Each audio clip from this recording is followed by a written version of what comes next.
ఒకవేళ నీ ప్లాన్ కనుక ఫెయిల్ అయిందే అనుకో, నీతో పాటు ఈ టామ్ కూడా. అవును, ఈ ఊళ్ళో మీరెక్కడా కనిపించరు.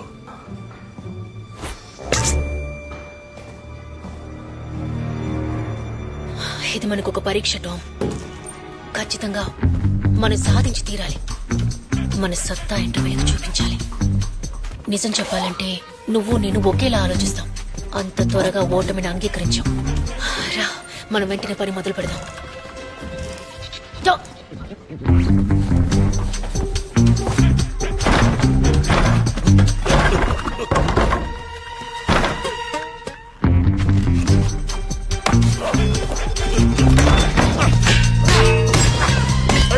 ఏంటి?